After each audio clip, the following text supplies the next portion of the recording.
Ethics and Society analyzes ethical and societal issues raised by virtual beings.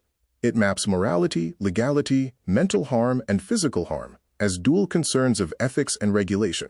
The Imago Dei framework introduces anthropomorphism, philanthropy, misanthropy, and dehumanization as philosophical touchpoints.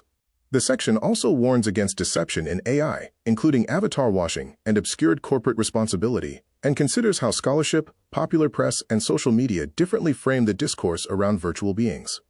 On the left, anthropomorphism refers to giving non-human entities human-like traits, such as human faces, voices, gestures, or behaviors, to make them more relatable and understandable.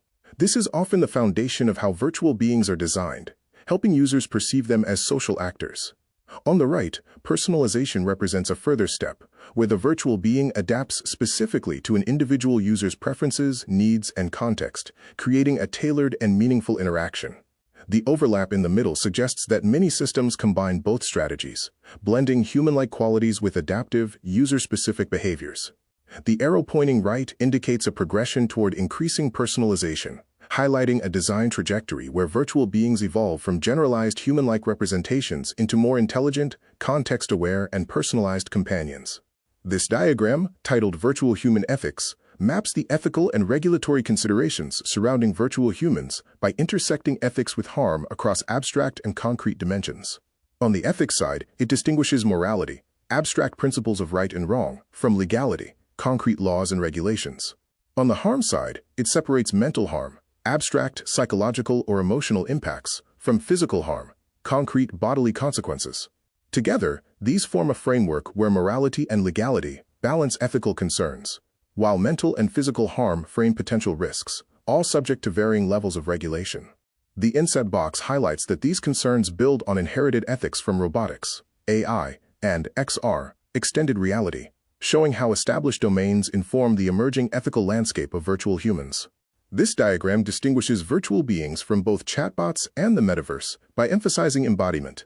Chatbots are excluded because they are not embodied and operate as unimodal systems limited to text or voice. On the other side, the metaverse is excluded because it represents an environment rather than an embodied entity.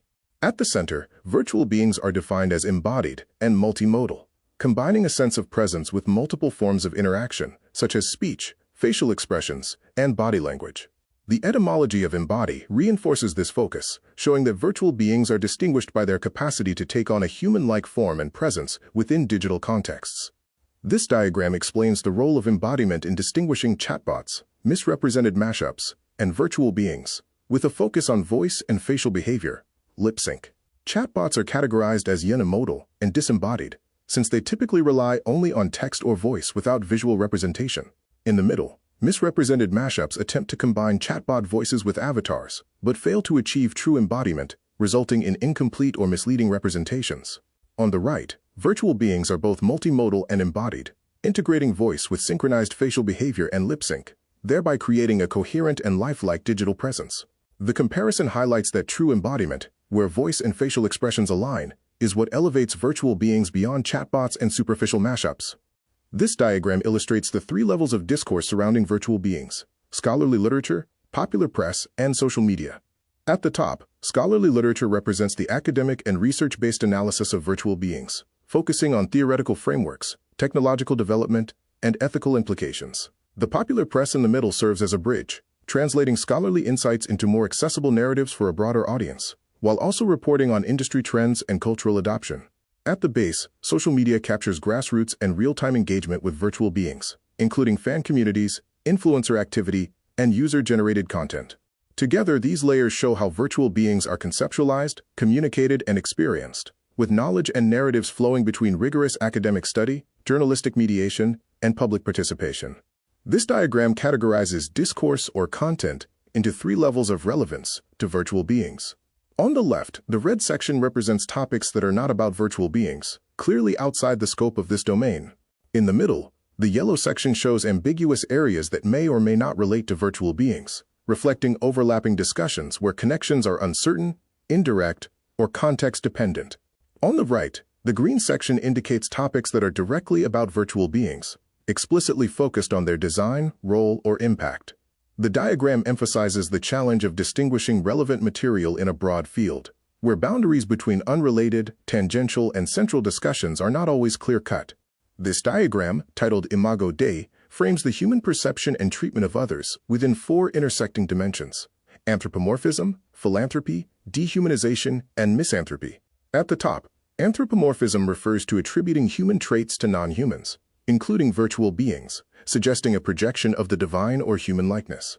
To the right, philanthropy emphasizes benevolence and empathy, reflecting the positive recognition of shared humanity.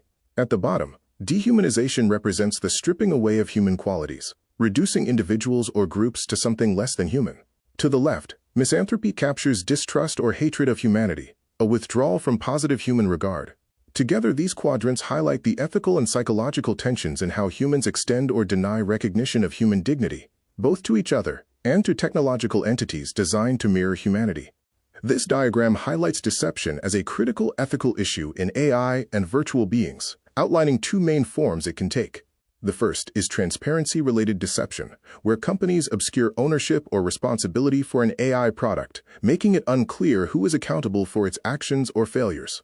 The second is avatar washing, which refers to falsely presenting or implying that an AI product is an avatar or virtual being when it is not, misleading users into believing it has human-like presence or embodiment. Together, these practices undermine trust and accountability in AI systems, stressing the importance of clarity, honesty, and responsibility in how AI and avatar technologies are represented and managed.